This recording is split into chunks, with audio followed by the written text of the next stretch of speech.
an executive order that would reinterpret the Civil Service Reform Act that goes back to 1978. It would add sexual orientation, therefore it covered LGBTs. Obama did the same thing. President Obama did the same thing in 1999 with respect to gender identity.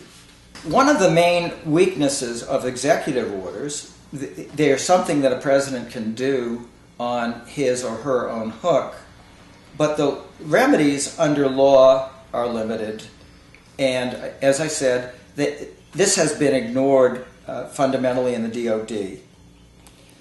There was a military exemption that attended Don't Ask, Don't Tell that has never been removed. The DoD's reason to exclude diversity recognition and diversity training was Don't Ask, Don't Tell. Now it's gone, but things have not changed yet. There is a stubborn resistance in the Defense Department. The purpose of workplace training is to prevent hostile acts against LGBTs. These may be subtle, these may be very dramatic. As an attorney, I have had people come to me with startlingly bad experiences in the workplace, particularly for transgender people. Another reason to prevent the active discrimination in the workplace is it has a terrible effect on worker productivity. If you feel insecure, unwanted, hated even, you're not going to be as good a worker. That's pretty obvious. In my own work, a colleague told me about being at a meeting with members of the military. We generally work with higher level officers. A young man who was brilliant at math came to that meeting to contribute to it. He worked for our company. He had long hair, he had a shoulder bag, and as soon as he walked into the room, my friend said there was a chill. He was not included in the conversation. His abilities, and they were brilliant, were not recognized by the people in that room. So he was not able to do his best on his job and to contribute to the mission of our company. There is even criminal behavior and physical attacks in workplaces. Not as common, but it cannot be tolerated. And to the extent that we can have people learn about our humanity and accept us as fellow human beings in the workplace, we will not see these sorts of oppression visited on honest workers. From my lawyer perch, there is also a danger of litigation expenses being brought against the government because of these incidents, and they should be brought. It's a waste of taxpayer money to have to use financial remedies to address the results of this discrimination. Let's just do away with it and save the money for the mission. There is a relevant piece of legislation in the works that was signed in 2009. It's the Matthew Shepard, James Byrd Jr. Hate Crimes Act. And I would guess that most people remember Matthew Shepard was a young gay man who was essentially crucified on a fence in Wyoming. James Byrd was an African-American man who was dragged to his death as his body fell apart He was dragged by two young men driving a pickup truck. What is particularly salient for me about this act is there was a long struggle for this hate crimes legislation to pass. It illustrated how persistence pays off. The act amends federal law. It provides support and resources to the state. It provides protection against hateful actions on the basis of gender, race, religion, sexual identity, sexual orientation. And it has been brought to the workplace. It has to be brought to the workplace. So even employees, workers in the DOD have been made aware of hate crime legislation and the penalties and the issues behind this legislation. This really essentially breaks trail for us on this ENDA issue. My name's Rita. I'm from Los Angeles, and I have been with Q for ever. I've been saying 13 or 14 years, which is really bad because it's been a year. Since high school. High school sweethearts. That's us. I'm Caden, and I'm originally from Los Angeles, and I served for wonderful years in the United States Navy. And it was the best time of my life. 4 years. 4, okay. I ended up getting out the Navy to take care of my family.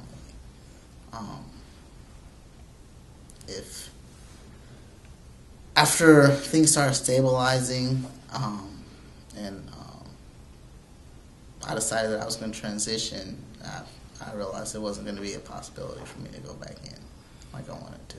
It just, initially it wasn't working for me to be a civilian. I was just having issues transitioning to the civilian world, so I wanted to go back to something I was more comfortable with. Yeah, it was very hard for him to transition from being in the military to just being a regular civilian without the schedule and the routine and the man telling you what to do, when to do it, when to eat, how to dress. That was difficult for him. I was a CTO, cryptologic technician, communications. Yeah, that's intelligence work. It's awesome. I don't know. I think that's what made it a lot easier for me, I guess, because I mean, from boot camp to my last day in Bremerton or wherever it was, Silverdale, it wasn't so much military, but it was still military. Like, I knew extra stuff. So I had a top secret SCI clearance, and right before the year before I had one more. After getting out, I got in 2004. I had one more year extension on my clearance, and then after that, it wasn't, because I wasn't using it anymore. Just expired. So initially, while I was in the military, I really didn't identify as lesbian, but it's different for me because I was a CTO, and that community is so small. There's not too much, I guess, I don't know, pointing or discrimination, because we're already a small community. It's the top 10% of the Navy or whatever. So it's not, I mean, I guess after leaving, everyone knew that I wasn't straight. So that was never an issue. But after me becoming comfortable with myself and realizing that transitioning was what I needed to do to make myself better, and starting hormones and stuff like that, discovered, because I didn't really think that process all the way through to that level that I wouldn't be able to do the military anymore. You know, so that was an issue for me. Or I guess still it's not. I don't know, not so much now, but about a year ago, like every day I had issues like just wanting to go back to the military.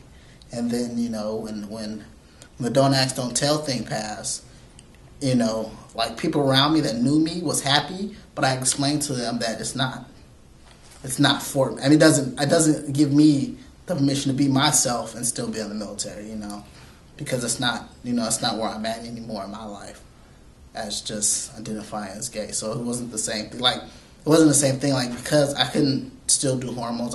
I guess I could, but I couldn't do the uniform thing. I couldn't, especially since the Navy changed their uniforms, and that's a whole nother story. I couldn't do that shirt over the pants. I couldn't do it. So for me, it wasn't possible anymore. It hurt. It hurt a lot. But I don't know if they had a day right now you could sign up, I would go sign up, definitely. I'd be the first in line. I guess I would have to be. I mean, to be allowed to still maintain hormones to be male in the Navy. Because I don't join the Navy. To be male in the Navy, I mean, with everything, the boarding, the rooms, the uniform, definitely. Submarines. Yeah, I don't know if I could do a submarine. That's an enclosed space under the water. I don't know about the submarine. I mean, but yeah, I mean, for other fellow trans brothers, yeah, you know, that to be an option as well. Just healthcare. Definitely healthcare to we'll be able to cover some of the to assist with the hormones and the surgeries and whatnot. I know that since he's been out of the military, that he's had this other hole. So he had the hole of being trans and not really being out with that or accepting it or dealing with it in a speedy way. And then the other hole of missing the family of being in the military, because it was family for him. He went out from high school. So for me, I went from high school to college, and for him, he went to the military. So it was like his college experience. It was the brotherhood and that family unit. So for me, I just want him to be happy and to live the life that he wants to live and not have barriers because of someone else's ignorance or, you know, their own personal beliefs. Because a lot of people always say, you know, this is America, I can be who I want to be or do what I want to do. But then with that, then they have like, okay, well, you know, you can be who you want to be, but you can't be a female and a female sleeping together or, you know, get married as, you know, this. So I